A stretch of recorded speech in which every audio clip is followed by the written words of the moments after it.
예수 그리스도라는 인물은 역사상 가장 위대한 이름이자 신앙의 중심에 서 계신 분입니다.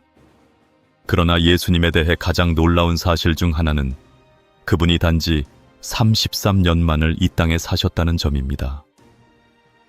이 짧은 세월 속에 인류를 위한 영원한 구속이 담겨 있었다는 사실은 우리가 믿음으로 되새기고 깊이 묵상해야 할 신비입니다. 예수님은 단순히 위대한 스승이 아니라 하늘의 뜻을 이 땅에 온전히 드러내신 하나님의 아들이셨습니다.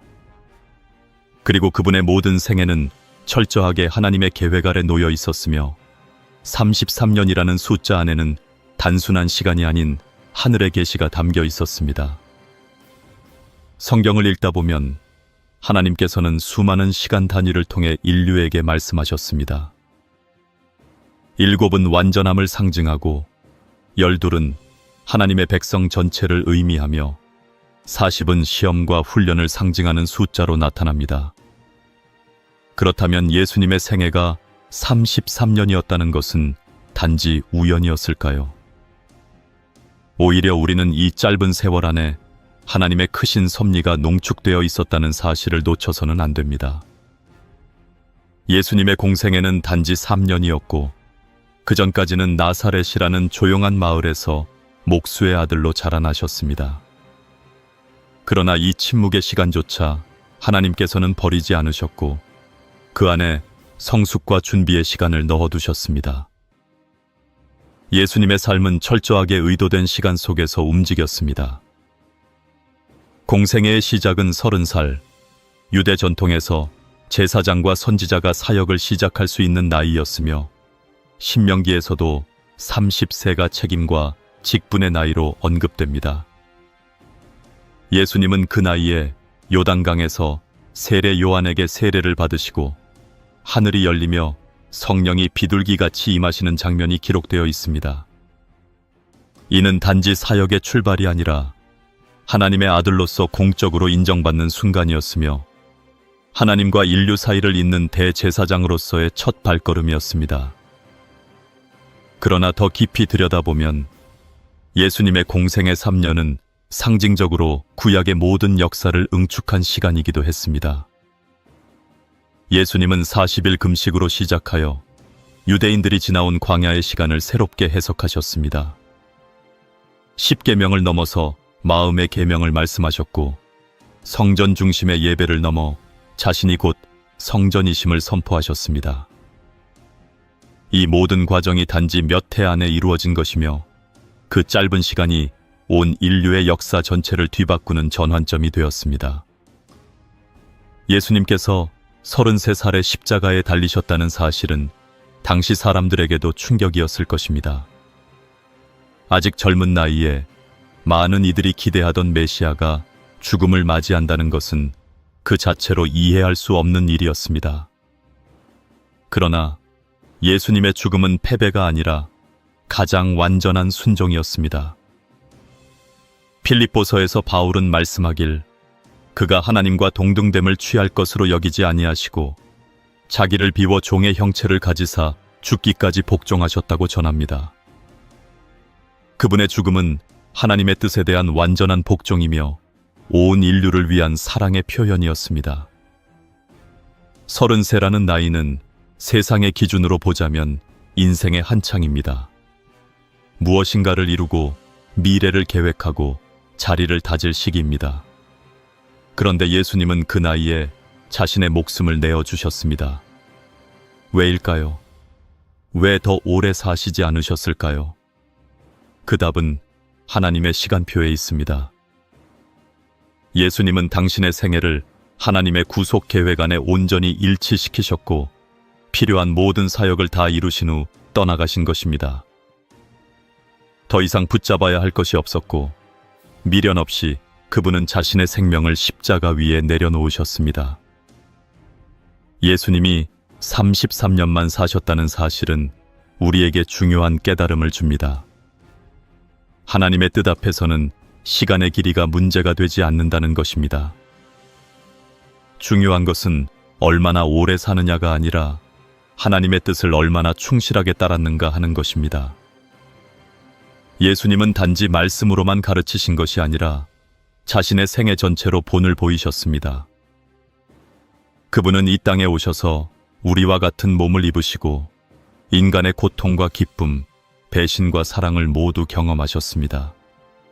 그리고 마침내 죽음을 이기시고 부활하심으로써 우리가 걸어가야 할 길을 앞서 열어주셨습니다. 33해, 그 짧은 생애는 단지 숫자가 아닙니다. 그것은 사랑의 깊이이고 순종의 완성이며 구원의 시작입니다. 예수님의 33년을 깊이 들여다볼 때마다 우리는 매 순간이 하나님의 시간 속에 있었다는 사실을 깨닫게 됩니다. 그리고 우리 역시 그 시간 안에 부름받았음을 믿게 됩니다. 우리의 인생이 얼마나 남았는지, 얼마나 많은 것을 이루었는지가 아니라 지금 이 순간 하나님의 뜻 안에 머물고 있는지가 진정한 질문이어야 합니다. 예수님의 33년, 그것은 하나님의 사랑이 이 땅에 머무른 시간이며 그 사랑이 다시 우리 마음으로 들어오는 문입니다. 이어서 예수님께서 어떻게 가장 낮은 자의 모습으로 태어나셨는지 베들레헴의 구유에서 시작된 하나님의 뜻에 대해 이야기 나누겠습니다. 예수님께서 이 땅에 오신 사건은 단순한 탄생이 아니었습니다. 그것은 하늘과 땅이 만나는 기적의 순간이었고 인간의 역사 속에 하나님께서 친히 개입하신 결정적인 시점이었습니다. 그러나 그 시작은 너무도 낯설고 낮은 자리에서 이루어졌습니다. 우리는 흔히 위대한 인물의 탄생을 거창하게 상상합니다. 궁전이나 높은 집안 혹은 귀한 대접을 받는 환경에서 태어날 것이라 생각하지요. 하지만 예수님의 탄생은 그러한 인간의 기준을 완전히 뒤집어 놓습니다. 그분은 베들레헴의 마구간에서 짐승들이 머무는 자리에 누이셨고 그를 덮은 것은 화려한 천이 아니라 어쩌면 동물의 숨결과 지폐 냄새였을지도 모릅니다. 베들레헴이라는 도시는 다윗의 고향이었습니다. 예언자 미가가 이미 말씀한 바 있습니다. 베들레헴 에브라다야, 너는 유다 족속 중에서 작을지라도 이스라엘을 다스릴 자가 내게서 나올 것이라. 이 말씀은 단지 장소를 지시한 것이 아니라 메시아가 어떤 방식으로 이 땅에 오실지를 미리 보여준 계시였습니다. 가장 작고 보잘것없는 도시, 그곳에서 하나님의 아들이 태어났다는 사실은 인간의 눈에 보이는 기준이 결코 하나님의 기준이 아님을 분명히 드러냅니다. 그날 밤 로마 황제의 명령으로 인해 인구 조사를 위해 요셉과 마리아는 갈릴리 나사렛에서 유대 베들레헴까지 긴 여정을 떠나야 했습니다. 임신한 마리아에게는 결코 쉬운 길이 아니었지만 하나님의 뜻은 그러한 고단함을 통해 성취되었습니다. 도착했을 때 여관에는 머물 곳이 없었고 결국 마리아는 짐승들이 있는 곳 마구간에 자리를 틀고 아이를 낳게 되었습니다. 그 장면은 너무도 조용하고 단순했지만 하늘의 전 우주가 집중하던 순간이었습니다. 왜 하나님은 예수님을 그런 곳에서 태어나게 하셨을까요? 왜 구유였을까요? 왜 하필이면 아무도 주목하지 않는 그 장소였을까요? 그 이유는 분명합니다. 예수님의 사명 자체가 낮은 곳에 임하는 사랑이었기 때문입니다. 그분은 높은 자리에 군림하려 오신 것이 아니라 가장 낮은 자리를 직접 경험하시기 위해 오셨습니다. 자신이 만든 세상, 자신이 창조하신 피조물 안으로 오시되 그 누구보다 낮은 자의 모습으로 오신 것입니다. 이는 단지 겸손의 표본이 아니라 우리가 섬겨야 할 신앙의 본질을 보여주는 장면이었습니다. 또한 예수님의 구유 탄생은 누구든지 그분께 나아갈 수 있도록 열린 상징이었습니다. 왕궁은 허락받은 자만 들어갈 수 있지만 마구간은 누구든지 올 수 있습니다. 학식이 많은 자도, 지위가 낮은 자도, 목자도, 동방의 박사도 그곳에서 함께 예배할 수 있습니다.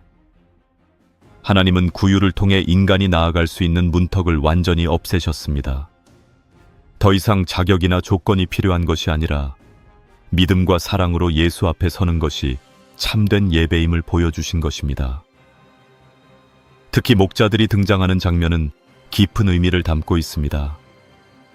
당시 목자들은 사회적으로 천대받는 계층이었습니다. 증인으로도 인정받지 못할 정도로 낮은 취급을 받았지만 천사는 가장 먼저 그들에게 나타났습니다. 지극히 높은 곳에서는 하나님께 영광이요, 땅에서는 기뻐하심을 입은 사람들 중에 평화로다. 이 노래는 단지 구원의 기쁨을 알리는 것이 아니라 하나님께서 어떤 이들을 주목하시는지를 알려주는 메시지였습니다. 세상에서 가장 작은 자, 낮은 자, 잊혀진 자들을 통해 하나님은 위대한 계획을 이루어 가십니다. 동방에서 온 박사들은 별을 따라 예수께 나아옵니다. 그들은 유대인이 아니었습니다. 다른 나라, 다른 문화권에서 온 사람들이었지만 하나님은 그들에게도 하늘의 표적을 보여주셨습니다. 이는 예수님께서 유대인만이 아닌 온 세상을 위한 구세주로 오셨다는 분명한 증거입니다. 박사들이 가져온 세 가지 예물, 즉 황금과 유향과 모략은 예수님의 신성과 인성과 죽음을 상징합니다.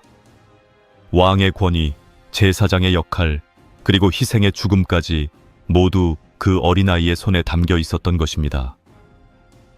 마구간, 구유, 목자, 동방박사, 이 모든 요소들은 단지 이야기의 배경이 아니라 하나님의 구속사 속에서 정밀하게 준비된 퍼즐 조각들입니다. 예수님의 33년은 이 구유의 장면에서 시작되며 이미 그곳에서부터 그분의 사명은 뚜렷하게 드러나고 있었습니다.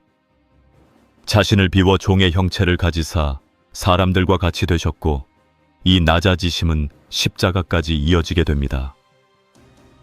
우리는 이 구유 앞에서 물어야 합니다. 나는 지금 어디에 서 있는가? 나는 나의 위치나 배경을 핑계로 주님께 나아가는 것을 망설이고 있지 않은가? 예수님은 가장 낮은 곳에서 우리를 기다리고 계십니다. 그 누구도 멀리 있지 않으며 그 누구도 소외되지 않았습니다. 구유의 자리는 곧 하나님의 품입니다. 이곳에서부터 하나님의 사랑이 시작되었고 그 사랑은 지금도 멈추지 않고 흐르고 있습니다. 예수님의 탄생은 단지 성탄절의 장식이 아닙니다. 그것은 우리 신앙의 출발점이며 세상의 기준을 무너뜨리는 하나님의 방식입니다. 위에서 아래로 내려오신 그분의 발걸음이 시작된 자리를 기억할 때 우리는 참된 경외와 감사로 그분 앞에 서게 됩니다. 이제 우리는 나사렛에서의 조용한 시간으로 시선을 옮겨가 보려 합니다. 이어서 예수님께서 공생애를 시작하시기 전 30년 동안 어떤 준비의 시간을 보내셨는지 그 침묵 속에 감추어진 하나님의 뜻에 대해 이야기 나누겠습니다. 예수님의 삶 가운데 가장 많은 시간이 흐른 곳은 마구간도 예루살렘도 아닌 나사렛이라는 작고 평범한 마을이었습니다. 베들레헴에서 태어나 애굽으로 피신한 뒤 다시 돌아와 머문 그곳, 갈릴리 북부의 조용한 시골 마을. 우리가 성경을 통해 자주 접하게 되는 기적과 설교는 대부분 공생의 이후에 기록되어 있지만 그보다 훨씬 긴 30년의 시간은 기록으로는 조용하고 침묵으로 채워져 있습니다. 그러나 바로 그 침묵 속에 예수님은 하나님의 사람으로 자라가고 계셨던 것입니다. 예수님의 어린 시절과 청년 시절을 상상해보면 우리는 자연스레 질문을 던지게 됩니다. 왜 하나님은 공생애를 그렇게 늦게 시작하게 하셨을까? 왜 이 땅에 오신 목적이 분명했다면 곧장 사역을 시작하지 않으셨을까? 예수님의 시간표는 인간의 조급함과는 전혀 다르게 움직였습니다. 겉으로는 아무 일도 일어나지 않는 듯한 시간이었지만 하늘에서는 정밀한 준비와 훈련이 이루어지고 있었습니다. 성경은 이렇게 전합니다. 아이가 자라며 강하여지고 지혜가 충만하며 하나님의 은혜가 그 위에 있더라. 이 말씀은 단순한 성장을 뜻하는 것이 아닙니다. 인간으로 오신 예수님께서도 성장의 과정을 거치셨으며 육체와 마음과 지혜가 조화롭게 자라나고 있었음을 보여줍니다. 하나님의 아들이면서도 사람으로 오신 그분은 인간의 모든 과정을 직접 겪으셨고 고통과 기쁨, 배움과 기다림 속에 진정한 순종을 배워가고 계셨습니다. 나사렛은 갈릴리 지역 중에서도 그리 주목받지 못하는 마을이었습니다. 나중에 제자 중 하나가 외칩니다. 나사렛에서 무슨 선한 것이 날 수 있겠느냐. 그 말은 당시 사람들의 인식이 얼마나 편견에 사로잡혀 있었는지를 보여줍니다. 그러나 하나님은 바로 그 편견 속에서 일하셨습니다. 세상 사람들이 무시하고 지나치던 그 마을에서 하나님의 아들은 말없이 자라나고 계셨습니다.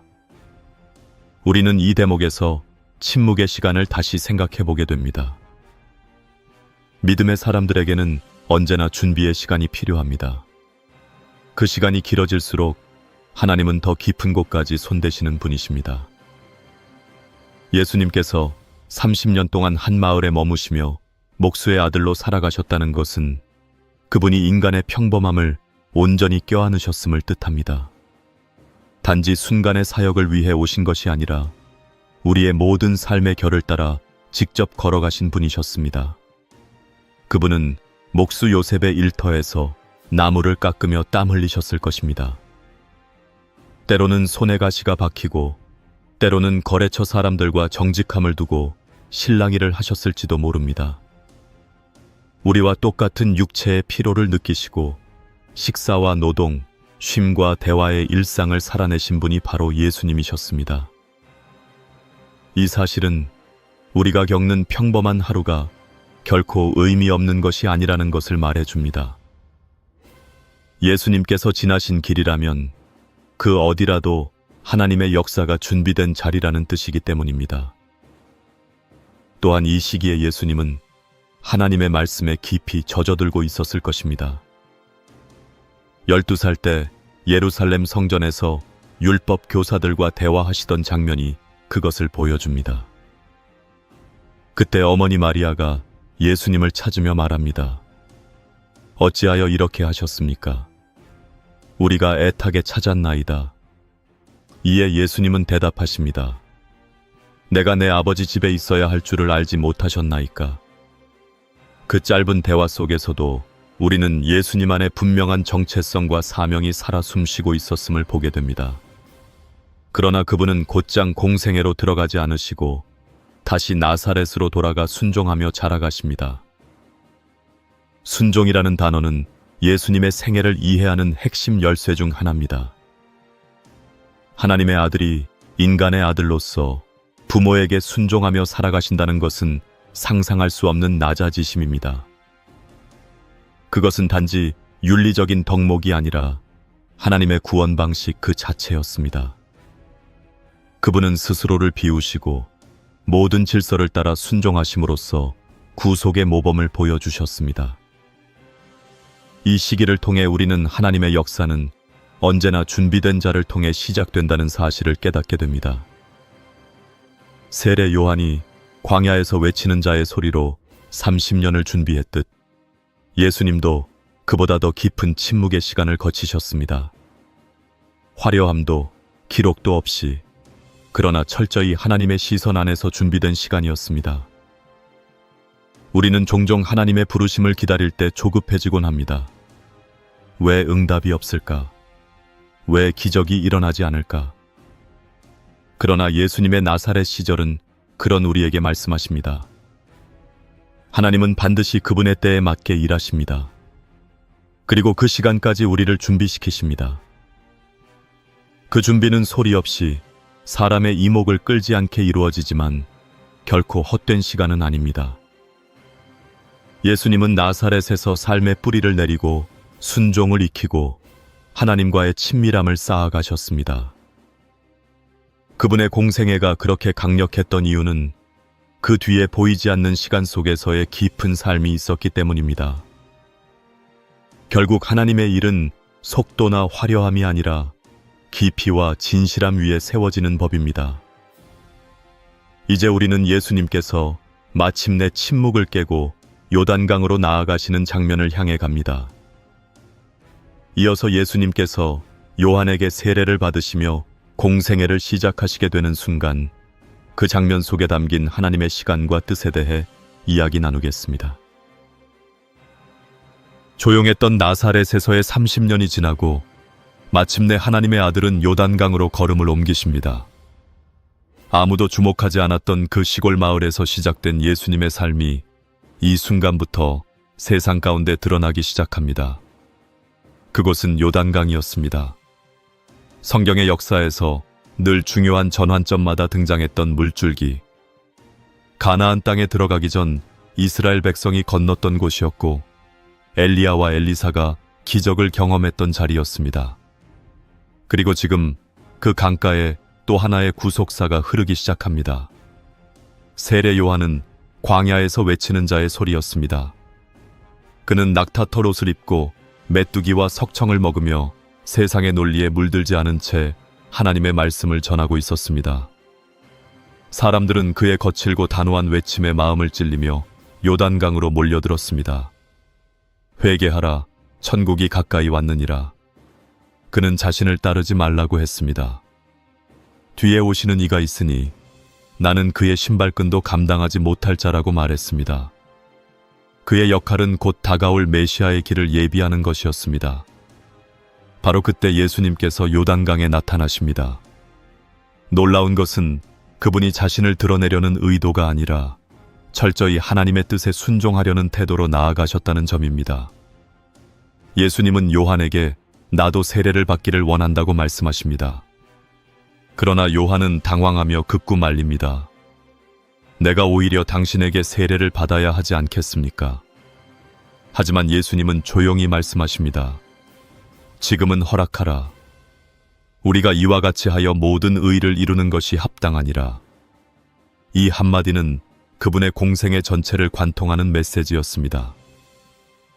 의를 이룬다는 것은 단지 행위의 완성만이 아니라 하나님의 뜻에 철저히 일치하는 삶을 살아낸다는 의미입니다. 세례의 장면은 단순한 물속에 들어갔다 나오는 의식이 아니었습니다. 그것은 하늘과 땅이 다시 이어지는 순간이었고 삼위 하나님의 존재가 처음으로 함께 드러난 자리였습니다. 예수님께서 물속에서 올라오시는 순간 하늘이 열리고 성령이 비둘기같이 내려오시며 하늘로부터 소리가 들립니다. 이는 내 사랑하는 아들이요 내 기뻐하는 자라. 이 짧은 장면 안에 하나님의 기쁨과 계획과 확증이 모두 담겨 있습니다. 예수님은 단지 사역을 시작하는 것이 아니라 하나님의 아들로서 이 땅에 보내졌다는 확실한 선언을 받고 계셨던 것입니다. 이 선언은 단지 예수님을 위한 것이 아니었습니다. 이 자리에 있었던 모든 사람에게 들려주는 하나님의 선포였습니다. 그 아들을 따르라. 너희가 지금껏 기다리던 메시아가 바로 여기 있다. 성령이 임하신 것은 예수님이 이제부터 성령의 능력 안에서 사역을 시작하신다는 상징이며 동시에 인류가 성령 안에서 하나님과 동행하게 되는 새로운 시대가 열렸음을 알리는 신호였습니다. 세례를 받은 직후 예수님은 광야로 나아가십니다. 이는 사역의 시작과 동시에 시험의 시간을 의미합니다. 성령에 이끌려 마귀에게 시험을 받으러 광야로 가셨다는 표현은 우리를 놀라게 합니다. 왜 성령께서 시험의 자리로 이끄셨을까요? 그것은 예수님의 사역이 단지 말과 기적만이 아니라 철저한 순종과 승리 위에 세워져야 했기 때문입니다. 광야에서의 40일 금식은 이스라엘 백성이 광야에서 40년을 보낸 것과 연결되며 그들의 실패와 불순종과는 반대의 길을 예수님께서 걸으셨다는 상징이 됩니다. 마귀는 예수님을 세 가지 방식으로 시험합니다. 첫째는 돌을 떡으로 바꾸라는 유혹, 둘째는 높은 곳에서 뛰어내리라는 자만의 시험, 셋째는 세상의 영광을 줄 테니 절하라는 타협의 제안. 이 세 가지는 지금도 인간이 가장 쉽게 넘어지는 유혹들입니다. 생존의 욕구, 자만과 교만, 세상의 영광. 그러나 예수님은 모두 이기십니다. 사람은 떡으로만 살 것이 아니요 하나님의 입으로 나오는 모든 말씀으로 살 것이라 하셨고 주 너의 하나님을 시험하지 말라 하셨으며 주 너의 하나님께 경배하고 다만 그를 섬기라 하셨습니다. 예수님은 말씀으로 마귀를 이기셨고 그 승리 위에 사역을 시작하셨습니다. 이 광야의 장면은 예수님의 사역이 단지 눈앞의 성공이나 인기를 위한 것이 아님을 보여줍니다. 세상의 기준을 거부하고 철저히 하나님의 뜻 안에만 머무는 그분의 결단은 이후 모든 사역에 일관되게 드러납니다. 병을 고치시되 자신을 드러내지 않으셨고 무리를 먹이시되 왕이 되려는 유혹을 물리치셨습니다. 기적을 베푸시되 자신을 따르려는 자들에게는 십자가를 질 각오를 요구하셨습니다. 모든 사역의 출발점에 요단강 세례가 있었고 그 세례는 철저한 순종과 하나님의 뜻을 이루기 위한 헌신의 표시였습니다. 이 장면을 묵상하면서 우리 또한 질문을 던져야 합니다. 나는 하나님의 뜻을 이루기 위해 얼마나 순종하고 있는가? 나는 하나님의 기쁨이 되는 자로 살아가고 있는가? 예수님께서 공생애를 시작하시기 전에 먼저 순종의 세례를 받으셨다는 사실은 우리에게 중요한 본보기가 됩니다. 하나님 앞에서의 삶은 늘 바깥의 활동보다 안쪽의 결단에서 시작됩니다. 사람들에게 보이는 모습보다 하나님 앞에서의 자세가 더 중요합니다. 예수님의 공생애는 요단강에서 시작되었고 그 시작은 완전한 낮아짐과 철저한 복종이었습니다. 누구보다 높으신 분이 가장 낮은 자리에서 출발하셨고 누구보다 깨끗하신 분이 죄인들과 같은 자리에 서셨습니다. 이것이 복음의 시작입니다. 하나님의 아들이 죄 없는 몸으로 죄인의 자리에 서셨기에 오늘 우리가 죄인임에도 불구하고 의롭다 하심을 얻을 수 있는 것입니다. 이제 우리는 그분의 첫걸음을 따르며 갈릴리로 향합니다. 이어서 예수님께서 첫 제자들을 부르시고 하늘나라를 선포하시며 본격적인 사역을 시작하시는 장면에 대해 이야기 나누겠습니다. 광야의 시험을 이기신 예수님께서는 다시 갈릴리로 돌아가셨습니다. 그곳은 그분의 어린 시절이 묻어있는 지역이기도 하고 앞으로의 사역이 본격적으로 펼쳐질 무대이기도 했습니다. 예루살렘처럼 대도시도 아니었고 종교적으로 중심지로 여겨지지도 않았던 갈릴리. 그러나 예수님은 세상의 중심이 아닌 하나님의 시선이 머무는 자리에서부터 복음의 씨앗을 뿌리기 시작하셨습니다. 그분의 모든 선택은 사람의 기준을 넘어서는 하나님의 시각에서 비롯된 것이었습니다. 갈릴리 호숫가, 그 맑고 잔잔한 물결 속에 예수님의 눈동자가 머물렀습니다. 그 호숫가에는 평범한 어부들이 있었습니다. 하루하루 생계를 이어가기 위해 그물을 던지고 고기를 잡으며 살아가는 이들. 예수님은 그들을 향해 다가가십니다. 그리고 조용히 말씀하십니다. 나를 따라오너라. 내가 너희를 사람을 낚는 어부가 되게 하리라. 이 짧은 부르심 앞에서 그들은 모든 것을 버려두고 주님을 따릅니다. 베드로와 안드레, 야고보와 요한. 그들은 누구도 주목하지 않던 갈릴리의 어부들이었지만 예수님의 눈에는 하나님의 나라를 세울 귀한 도구였습니다. 예수님의 제자 선택은 실로 놀라운 방식이었습니다. 당대의 율법학자나 바리새인들 혹은 정치적으로 영향력 있는 인물들을 택하지 않으셨습니다. 오히려 배움이 부족한 자, 세리처럼 사람들에게 미움을 받던 자, 젤로 땅처럼 극단적인 사상을 지닌 자까지 포함하여 그들을 제자로 삼으셨습니다. 이는 하나님의 나라는 인간의 자격이 아니라 부르심과 순종 위에 세워진다는 진리를 보여줍니다. 제자들을 부르신 후 예수님은 곧바로 하늘나라를 선포하십니다. 회개하라, 천국이 가까이 왔느니라. 이것이 그분의 첫 메시지였고 이후의 모든 설교와 행동은 이 말씀을 중심으로 흘러갑니다. 천국, 다시 말해 하나님의 통치가 이 땅 가운데 가까이 왔다는 선언은 단순한 종교적 개념이 아니라 삶 전체를 뒤흔드는 전복적인 진리였습니다. 세상이 세운 질서와 가치가 아니라 하나님께서 주관하시는 나라가 시작되었음을 알리는 것이었습니다. 예수님께서 말씀하신 하늘나라는 눈에 보이는 권력이나 힘이 중심이 되는 나라가 아니었습니다. 가난한 자가 복을 받고 애통하는 자가 위로를 얻으며 마음이 청결한 자가 하나님을 보는 나라였습니다. 세상의 끝자락에 놓인 자들이 오히려 하나님의 나라에서 중심이 되는 역전의 논리. 이 놀라운 말씀은 듣는 이들의 마음을 흔들었고 동시에 도전이 되었습니다. 특히 종교 지도자들에게는 위협이 되었고 가난한 자들에게는 소망이 되었습니다. 예수님은 말씀으로만 천국을 선포하신 것이 아닙니다. 그분의 삶 전체가 곧 천국의 모형이었습니다. 병든 자를 고치시고 귀신 들린 자를 자유케 하시며 죄인을 용서하시고 외로운 자들의 친구가 되어주셨습니다. 이 모든 행동 하나하나가 하나님의 통치가 어떻게 나타나는지를 보여주는 구체적인 방식이었습니다. 예수님은 하나님 나라가 말이 아니라 능력임을 직접 보여주셨습니다. 베드로의 집에서 장모의 열병을 고치신 일, 중풍병자를 말씀으로 일으키신 일, 손 마른 자를 회복시키신 일, 모든 이적과 치유의 사건은 단지 기적의 연출이 아니라 하나님 나라의 표적이었습니다. 인간의 고통과 깨어진 현실을 치유하시는 하나님, 그분의 마음이 예수님의 손길을 통해 그대로 전달되고 있었던 것입니다. 또한 예수님은 사람들을 부르실 때 단지 따르라 말씀하신 것이 아니라 함께 하자고 하셨습니다.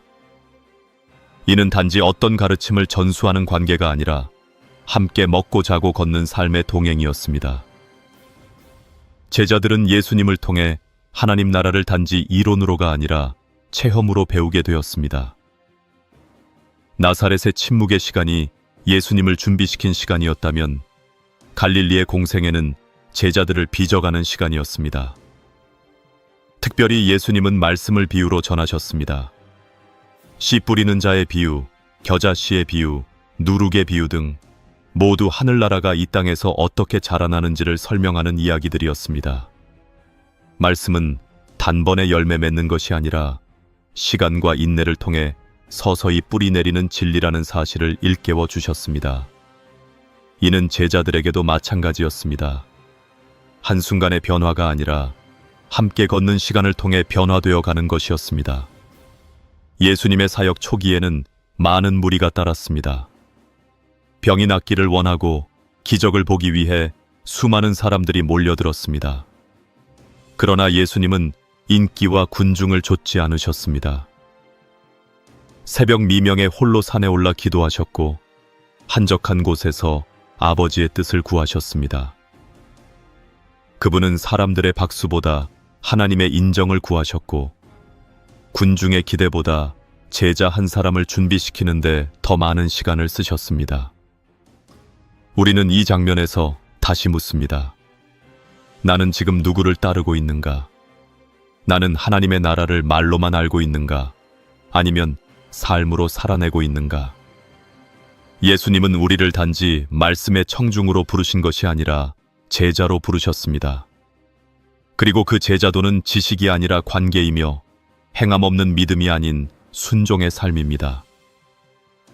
예수님께서 제자들을 부르신 갈릴리의 아침, 그 잔잔한 물결 위로 울려 퍼졌던 그 음성은 지금도 이어지고 있습니다.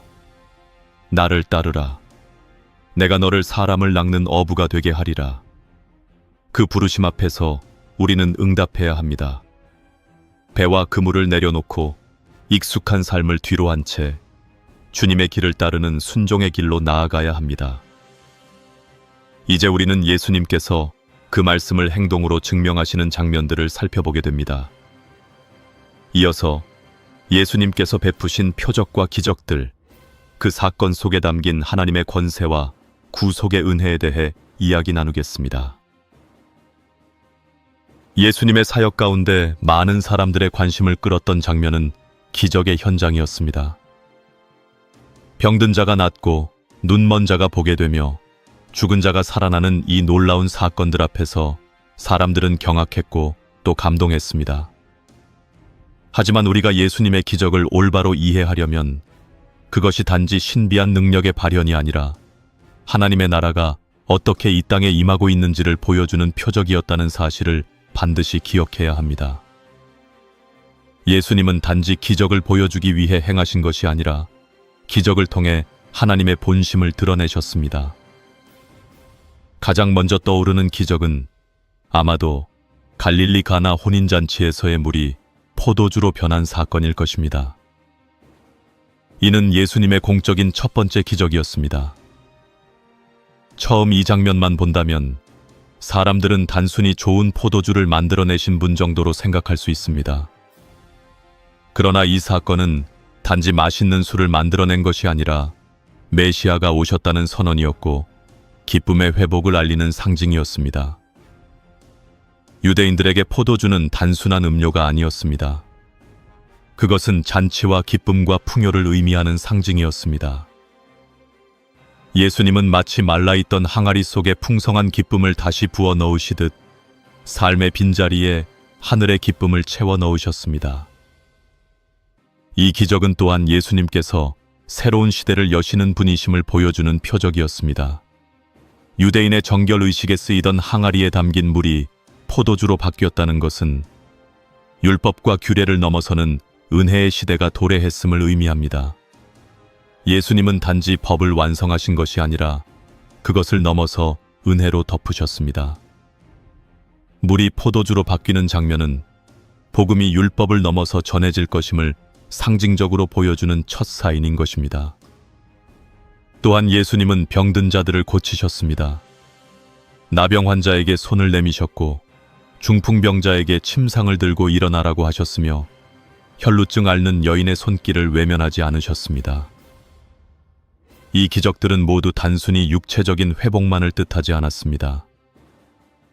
그 당시 나병 환자나 혈루증 환자들은 사회적 단절과 종교적 소외 속에 살고 있었던 이들이었습니다.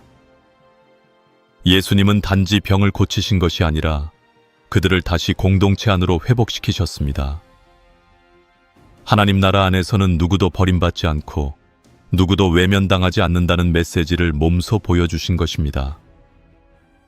한 번은 예수님께서 시각장애인을 고치셨습니다. 제자들이 묻습니다. 이 사람이 맹인으로 태어난 것이 자기 죄 때문입니까? 아니면 부모의 죄 때문입니까? 이에 예수님은 단호하게 말씀하십니다. 이 사람이나 그 부모의 죄 때문이 아니라 그에게서 하나님이 하시는 일을 나타내려 하심이라. 이 짧은 한마디는 고통과 죄에 대한 사람들의 편견을 무너뜨리는 말씀입니다. 예수님은 인간의 눈으로 판단하지 않으셨고 언제나 하나님의 뜻으로 보셨습니다. 고통받는 자 속에서 하나님의 일이 이루어지는 자리로 삼으셨고 낮아진 자를 통해 하나님의 영광을 드러내셨습니다. 예수님의 기적은 때로 자연을 초월하기도 했습니다. 풍랑이는 바다를 잔잔하게 하신 사건, 밤중에 물 위를 걸으신 사건, 오병이어의 기적처럼 수많은 사람을 먹이신 장면은 단지 자연의 법칙을 거슬렀다는 의미에서가 아니라 창조주 하나님으로서의 권세를 다시 보여주신 것입니다. 바람과 바다가 순종하는 모습을 본 제자들은 두려움에 차서 말합니다. 이가 누구이기에 바람과 바다도 그에게 순종하는가? 그들은 함께 걸어온 분이 단지 스승이나 선지자가 아니라 창조주의 권세를 지닌 분이라는 사실을 점점 깨닫고 있었습니다. 특히 오병이어의 기적은 예수님의 사역 전체를 관통하는 중요한 상징이 담겨 있습니다. 5개의 떡과 2마리의 물고기. 그것은 소년 하나가 가진 작은 점심이었고 전체를 먹이기에는 턱없이 부족한 양이었습니다. 그러나 예수님은 그 작은 것을 들어 감사 기도를 드리셨고 떡을 떼어 나누시기 시작했습니다. 그 손에서 흘러나온 것은 단지 음식이 아니라 하나님의 공급과 자비였습니다. 하나님의 나라는 언제나 작은 것으로 시작하여 크게 번져가는 질서를 지니고 있습니다. 겨자씨 하나가 자라 큰 나무가 되듯 보잘것없던 한 아이의 도시락이 수많은 군중을 먹이듯 하나님의 일하심은 자금 속에 감춰진 위대함을 품고 있습니다. 죽은 자를 살리신 기적 또한 빼놓을 수 없습니다. 나인성 과부의 아들 야이로의 딸 나사로. 예수님은 죽음 앞에서도 물러서지 않으셨습니다. 오히려 눈물 흘리시며 죽음 가운데 갇혀있는 인생들을 불러 일으키셨습니다. 죽음은 인간이 가장 두려워하는 한계이지만 예수님은 그 한계를 뚫고 생명의 능력으로 다시 세우셨습니다. 이는 단지 죽은 자를 다시 숨쉬게 한 사건이 아니라 우리 모두가 당면한 영적 죽음을 이기실 메시아의 권세를 보여주신 장면이었습니다. 예수님의 기적에는 언제나 한 가지 공통점이 있습니다. 그것은 사랑입니다. 어떤 때는 그 기적을 베푸신 대가로 오해와 비난을 받기도 하셨고, 안식일에 병을 고쳤다는 이유로 종교 지도자들의 분노를 사기도 하셨습니다. 그러나 예수님은 결코 멈추지 않으셨습니다. 사람들의 시선보다 한 영혼의 회복이 더 소중하셨고, 율법의 형식보다 사랑의 본질이 더 중요하셨습니다. 우리는 이 기적들을 보며 감탄하지만 더 깊이 묵상해야 할 것은 그 기적 속에 숨겨진 하나님의 마음입니다. 그분은 상처 입은 자의 마음을 누구보다 잘 아시고 겉으로 보이지 않는 고통까지도 어루만지시는 분이셨습니다. 예수님께서 능력을 보이신 것은 자신을 드러내기 위함이 아니라 하나님께서 얼마나 우리를 사랑하시는지를 보여주시기 위함이었습니다. 이제 우리는 한 가지 질문을 던져야 합니다. 나는 그 기적을 바라보며 감탄하는 자리에만 머물러 있는가? 아니면 그 기적의 주인이신 예수님을 따라 삶을 살아가고 있는가? 기적은 우리를 하나님께 이끄는 문이 되어야 하며 그분의 사랑을 증명하는 다리가 되어야 합니다. 예수님의 33년 사역 중 수많은 기적이 있었지만 그 모든 장면은 결국 하나의 중심을 향해 흘러가고 있었습니다. 십자가와 부활. 바로 그 결정적인 승리를 위한 길을 예비하고 있었던 것입니다. 이제 우리는 예수님께서 행하신 이 기적들로 인해 드러나기 시작한 갈등의 현장으로 시선을 옮기려 합니다. 이어서 예수님께서 종교 지도자들과 충돌하게 되는 사건들 속에서 진리와 거짓 사이에서 벌어진 치열한 영적 전투에 대해 이야기 나누겠습니다.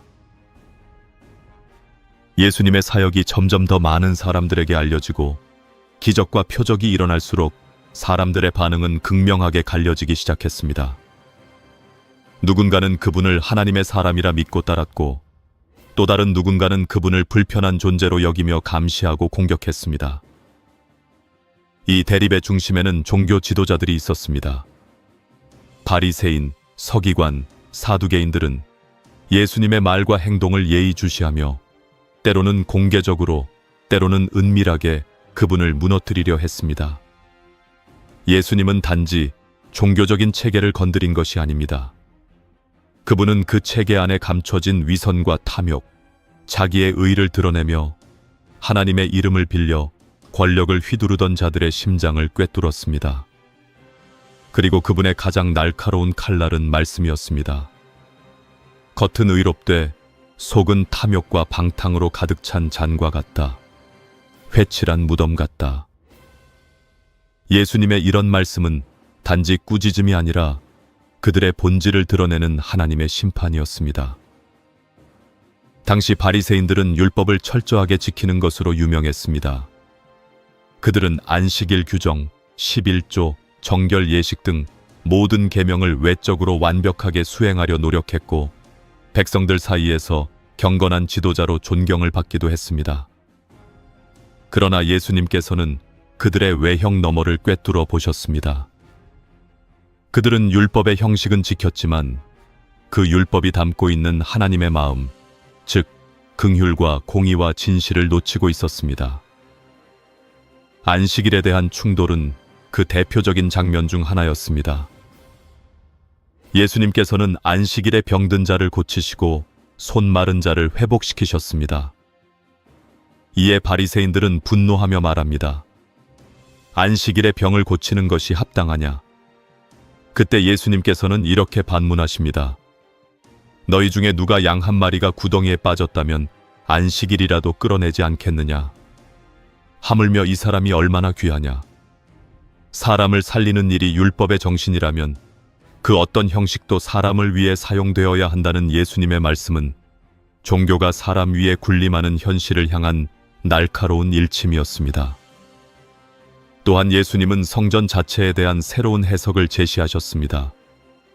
성전은 유대 사회의 중심이었고 하나님과 백성이 만나는 장소로 여겨졌습니다. 그러나 예수님은 말씀하십니다. 이 성전을 헐라. 내가 3일 만에 다시 세우리라. 이는 곧 자기 몸을 가리켜 하신 말씀이었고 이제 더 이상 건물로서의 성전이 아니라 그분 자신이 하나님과 인류 사이를 잇는 진정한 성전임을 선포하신 것입니다. 이 말씀은 종교 체계 전체에 대한 도전이었고 지도자들에게는 감히 용납할 수 없는 선언이었습니다. 왜냐하면 성전은 곧 그들의 권력의 근거였고 그 성전에서 이루어지는 제사와 헌금과 율법 교육을 통해 그들은 지위를 유지해왔기 때문입니다. 예수님은 그러한 틀을 깨뜨리며 하나님은 이제 마음이 상한 자, 심령이 가난한 자, 진실로 회개하는 자에게 임하신다고 말씀하셨습니다. 이처럼 예수님은 단지 새로운 가르침을 전하신 것이 아닙니다. 그분은 삶 자체로 하나님의 나라가 어떻게 움직이는지를 보여주셨고 그로 인해 기존의 종교 질서와 필연적인 충돌을 겪을 수밖에 없었습니다. 바리새인들은 예수님의 말씀 하나하나에 말꼬리를 잡고 함정을 파서 그분을 넘어뜨리려 했습니다. 어떤 이는 가이사에게 세금을 바치는 것이 옳으냐 묻기도 했고 간음 중에 잡힌 여인을 끌고 와 어떻게 처벌할지를 물어 덫을 놓기도 했습니다. 그러나 예수님은 그 모든 질문에 지혜와 침묵과 사랑으로 응답하셨습니다. 가이사의 것은 가이사에게, 하나님의 것은 하나님께 드리라 하셨고 여인 앞에서는 손가락으로 땅에 무언가를 쓰시며 말씀하셨습니다. 너희 중에 죄 없는 자가 먼저 돌로 치라. 그 말에 아무도 돌을 들 수 없었고 여인은 다시 삶의 길로 돌아갈 수 있었습니다. 예수님은 죄를 미워하셨지만 죄인을 품으셨고 진리를 왜곡하는 자는 꾸짖으셨지만 진리를 찾는 자는 위로하셨습니다. 이러한 예수님의 태도는 백성들 사이에서는 열광적인 지지를 받았지만 종교 지도자들에게는 거대한 위협이었습니다. 그들은 군중이 예수님을 따르는 것을 두려워했고 그분의 영향력이 자신들의 위치를 흔드는 것을 참을 수 없었습니다. 그래서 그들은 결국 음모를 꾸미기 시작합니다. 예수를 없앨 방도를 찾자. 그의 말과 행동이 우리를 넘어뜨리기 전에 우리가 그를 없애야 한다. 이러한 생각은 점점 더 구체적인 계획으로 바뀌어갔고 결국 예수님의 생명을 빼앗는 방향으로 흘러가게 됩니다. 예수님은 이 모든 상황을 아시면서도 피하지 않으셨습니다. 오히려 그 대립의 한가운데로 걸어가셨고 진리를 위해 고난받는 것을 기꺼이 받아들이셨습니다. 예루살렘을 향해 걸어가시며 우셨던 그 눈물은 단지 도시를 향한 애절함이 아니라 거짓 종교의 무너짐과 영적 눈먼 자들에 대한 안타까움이 담긴 것이었습니다. 이 갈등의 흐름은 결국 십자가로 향하게 됩니다. 사람들은 예수님의 기적을 보고 따르기 시작했지만 그분의 말씀에 담긴 진실과 순종의 요구 앞에서는 점점 떠나가기 시작합니다. 그리고 종교 지도자들은 예수님을 죽이기로 결심합니다. 한 사람이 백성을 위해 죽는 것이 낫다. 그들의 말은 아이러니하게도 진리를 담고 있었습니다. 예수님은 실제로 모든 백성을 위해 죽으실 메시아셨고 그들은 자신도 모르게 하나님의 계획을 입으로 고백하고 있었던 것입니다. 이제 우리는 예수님께서 마지막 예루살렘을 향해 입성하시고 십자가의 길을 향해 나아가시는 장면으로 시선을 옮기게 됩니다. 이어서 예수님께서 나귀를 타고 예루살렘으로 들어가시며 사람들의 환호 속에서 점점 더 깊은 고난의 중심으로 들어가시는 그 순간에 대해 이야기 나누겠습니다. 예루살렘이라는 도시는 수많은 역사를 품고 있는 땅입니다. 아브라함이 이삭을 번제로 바치려 했던 모리아산, 다윗이 정복하여 이스라엘의 수도로 삼았던 그곳, 솔로몬이 성전을 세워 하나님의 임재를 경험했던 중심지. 유대 백성에게 예루살렘은 단순한 도시가 아니라 하나님의 영광이 머물렀던 약속의 땅이었습니다. 그리고 그 땅에 하나님의 아들이 마지막 걸음을 내디디십니다. 예수님의 33년 인생 중 가장 무거운 시간이 시작된 것입니다. 예수님은 예루살렘 입성을 앞두고 제자들을 시켜 어린 나귀 한 마리를 데려오게 하십니다. 그것은 단지 교통수단이 아니라 오래전 예언자 스가랴를 통해 미리 말씀하신 메시아의 모습이었습니다. 보라, 내 왕이 내게 임하시나니 그는 겸손하여 나귀를 타셨느니라. 유대의 백성들은 그 장면을 보며 마음속에 불타오르던 기대를 꺼내기 시작합니다. 마침내 메시아가 오셨다. 그들은 종려나무 가지를 꺾어 흔들고 겉옷을 벗어 길 위에 펴며 외칩니다. 호산나, 다윗의 자손이여, 주의 이름으로 오시는 이여 찬송하리로다. 그러나 예수님의 눈빛은 달랐습니다. 사람들의 환호성 속에서도 그분은 웃지 않으셨고 도리어 예루살렘을 바라보며 눈물을 흘리셨습니다. 네가 평화의 길을 알았더라면 좋을 뻔하였다. 그러나 이제는 그것이 내 눈에서 숨겨졌도다.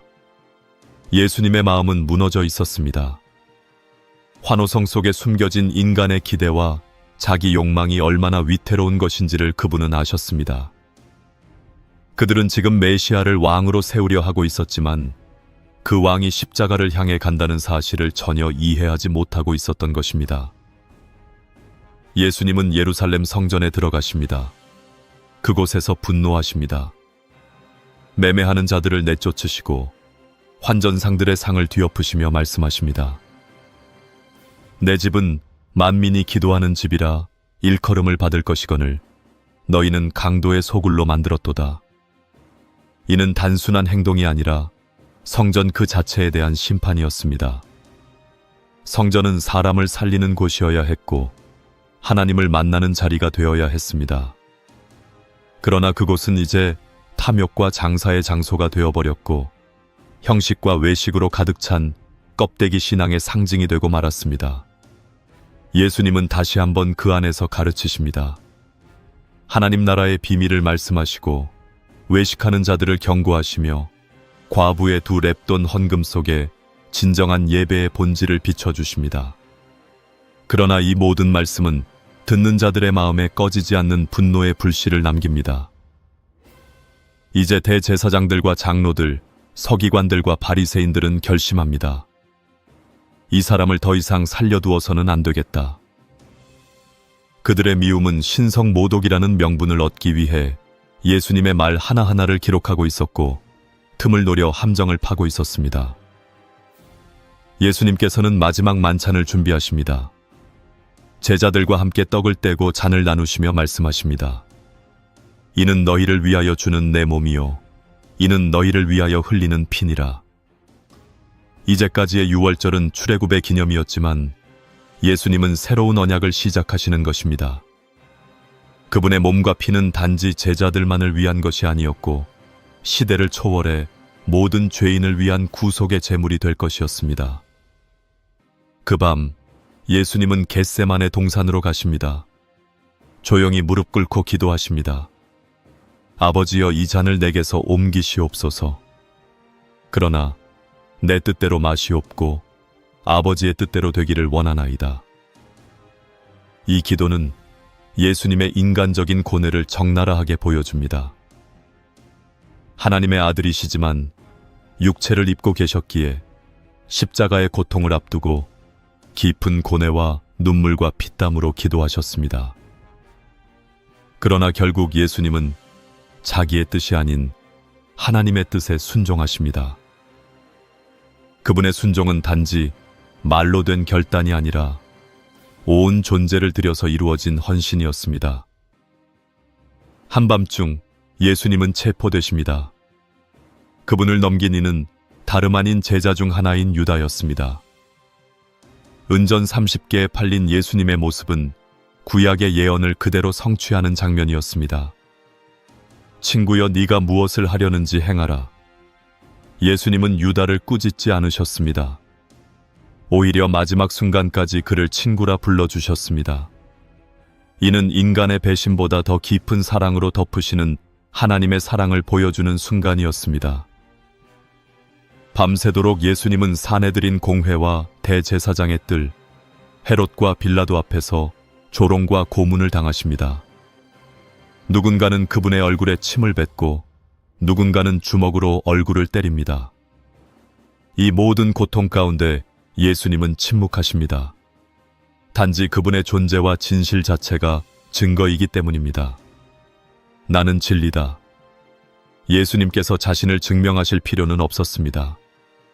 그분은 진리이셨고 세상의 거짓은 그 진리 앞에 고개를 숙이게 되어 있었습니다.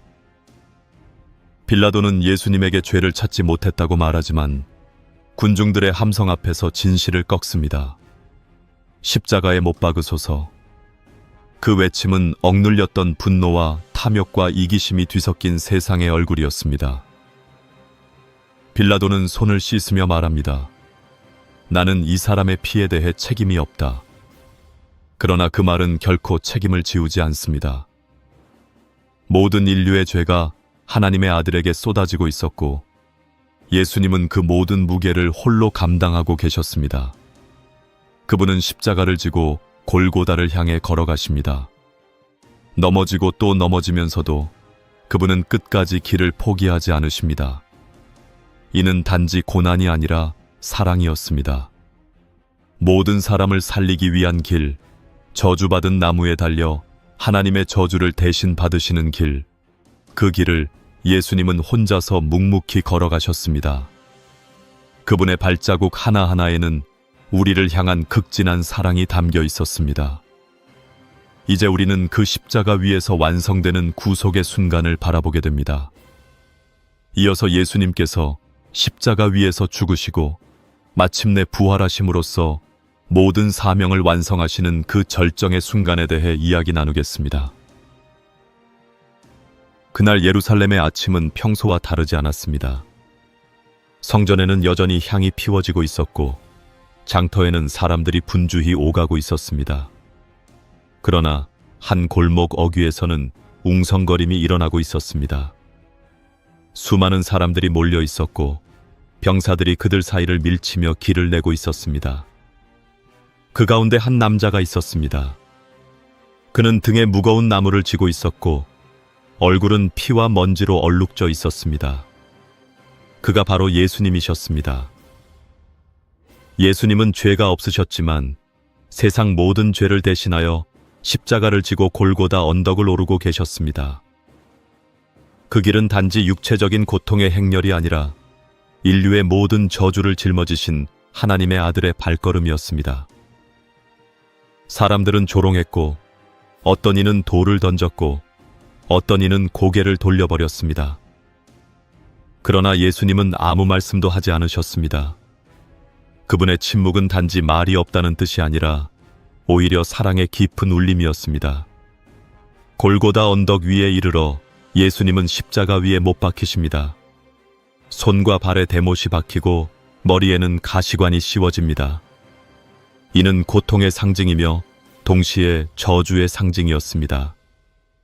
신명기에서는 나무에 달린 자는 저주를 받은 자라 기록되어 있습니다. 예수님은 모든 인류의 죄와 저주를 대신하여 십자가에 달리신 것입니다. 그분이 받은 채찍은 우리의 허물을 위한 것이었고 그분의 상처는 우리의 나음을 위한 것이었습니다. 십자가 위에서 예수님은 7마디의 말씀을 남기십니다. 그 가운데 첫 번째는 아버지 저들을 용서하소서입니다. 그들은 자기들이 하는 일을 알지 못합니다. 이는 예수님의 마음이 어떤지를 가장 잘 보여주는 장면입니다. 그분은 자신을 십자가에 못 박는 자들을 향해서도 용서를 구하셨고 심판이 아닌 자비를 선택하셨습니다. 그 사랑은 인간의 이해를 넘어서는 것이었고 우리가 도저히 따라갈 수 없는 깊이였습니다. 또한 예수님은 옆에 있던 강도 중 한 명에게 말씀하십니다. 오늘 네가 나와 함께 낙원에 있을 것이다. 이는 회개의 순간이 얼마나 중요한지를 보여주는 말씀입니다. 한 강도는 조롱했지만 다른 한 강도는 말합니다. 우리는 죄값을 받고 있으나 이 사람은 죄가 없다. 그리고 그는 예수님께 간청합니다. 주여, 당신의 나라에 임하실 때 나를 기억해 주소서. 이 짧은 고백 앞에서 예수님은 천국을 약속하십니다. 이는 구원은 우리의 공로가 아니라 믿음의 고백에 달려 있다는 것을 상징적으로 보여주는 장면입니다. 어두움이 온 땅을 덮고 해가 빛을 잃었습니다. 오후 3시쯤 예수님께서 크게 소리 지르십니다.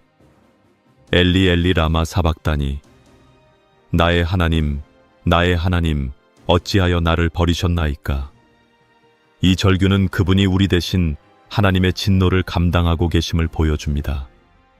하나님과 단절된 외로움과 고통을 예수님께서 홀로 짊어지셨습니다. 그리고 마침내 마지막으로 말씀하십니다.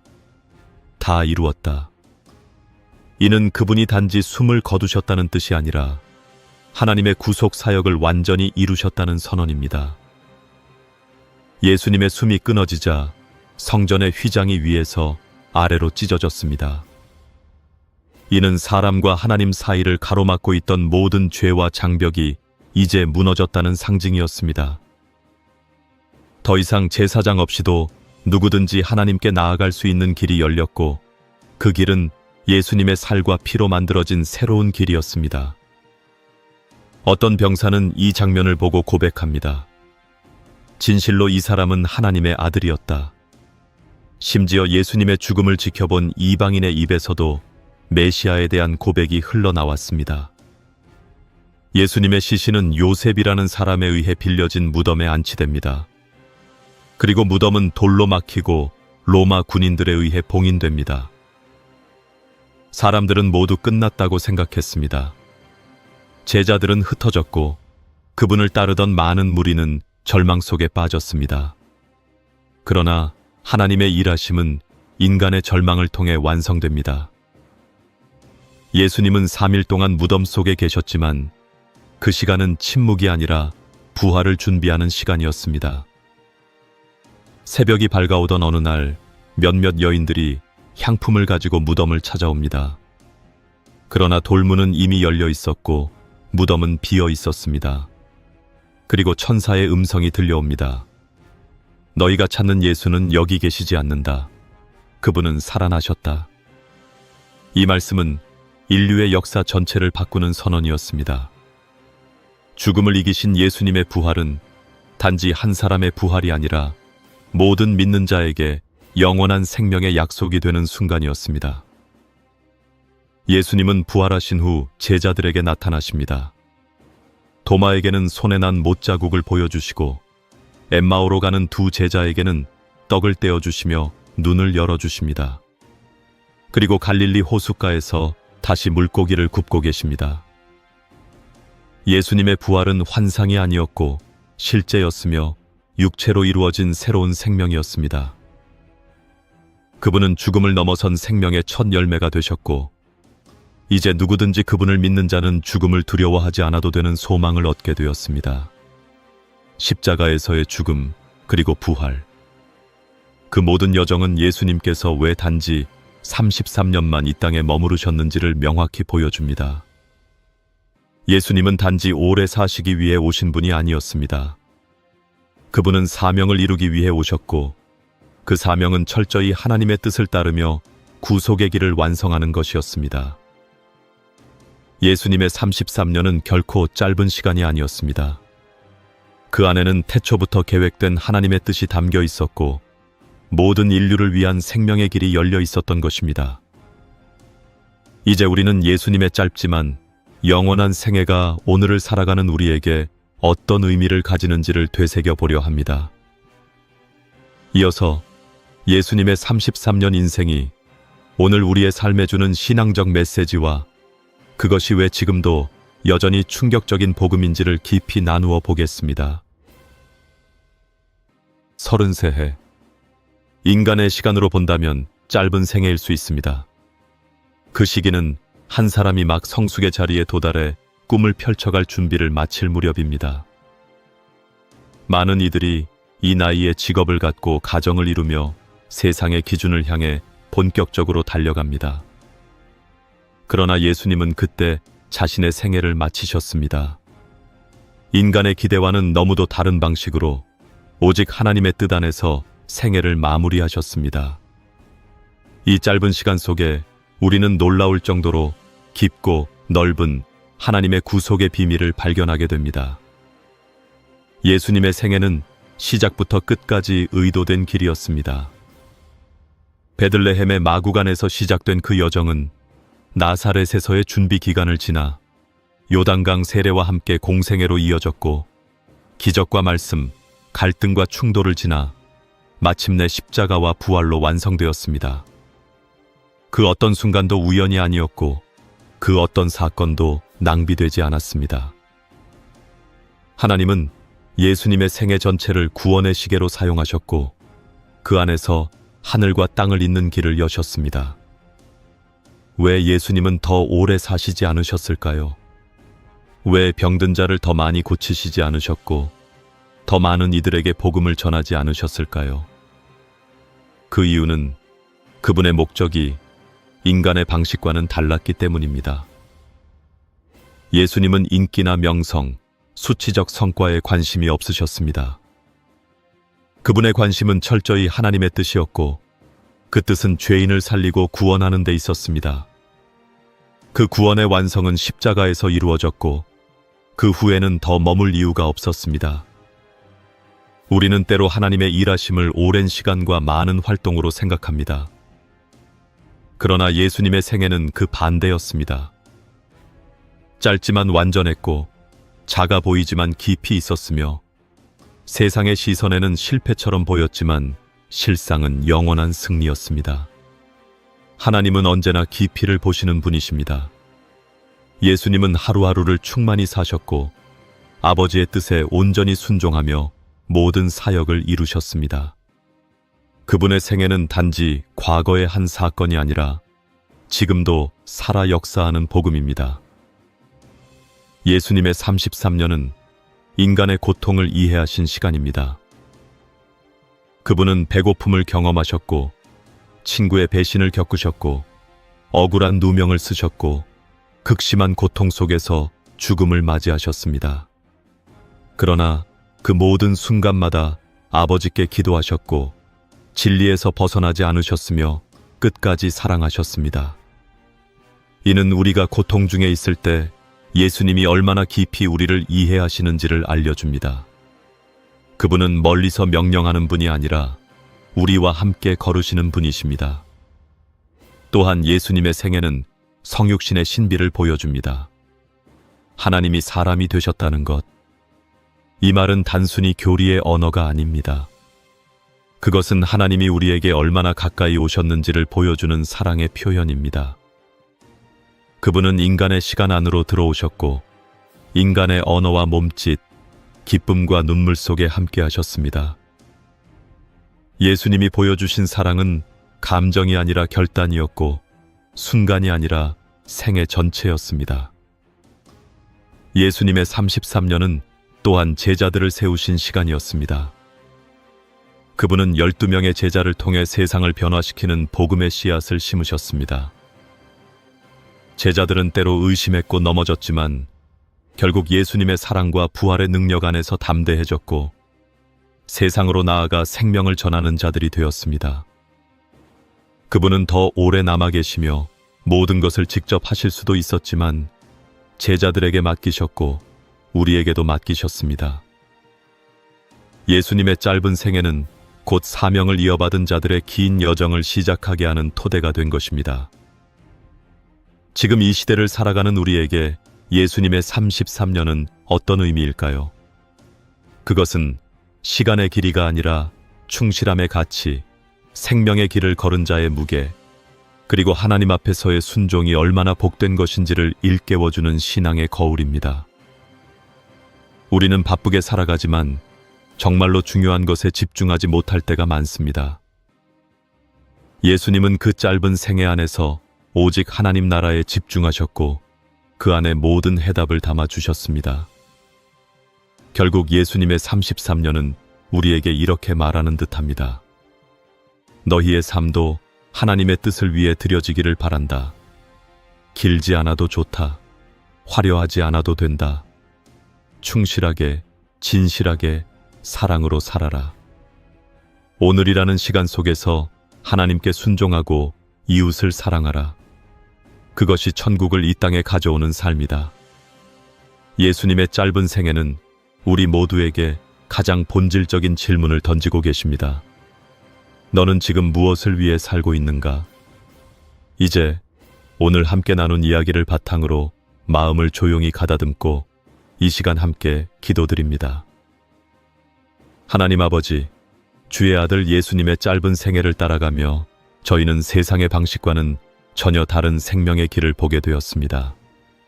33해 그 짧은 시간 속에 담긴 하나님의 사랑과 계획을 다시 기억하게 하시니 감사합니다. 예수님께서 낮은 자리에 임하셨고 고난을 감당하셨고 결국 십자가에서 모든 것을 이루셨던 그 길이 저희의 삶을 비추는 등불이 되게 하소서. 저희가 더 오래 사는 것보다 더 충실히 사는 삶을 소망하게 하시고 더 많이 가지는 것보다 더 깊이 사랑하는 삶을 살아가게 하소서. 예수님께서 하셨던 것처럼 오늘도 저희가 하나님의 뜻에 순종하며 걸어가게 하시고 예수님의 발자취를 따라 걸으며 하나님 나라를 이 땅에서 살아내는 자 되게 하소서. 우리의 시간 속에 주님의 영혼을 심어주시고 우리의 하루하루가 예배가 되게 하소서. 예수님의 이름으로 기도드립니다. 아멘. 여러분도 예수님의 삶을 본받아 주어진 시간을 하나님 앞에 충실하게 살아가길 소망하신다면 좋아요를 눌러주시고 채널 구독과 알람 설정 후 아래 댓글란에 아멘이라고 남겨주세요. 하나님의 사랑이 여러분의 오늘에도 충만히 임하기를 바랍니다.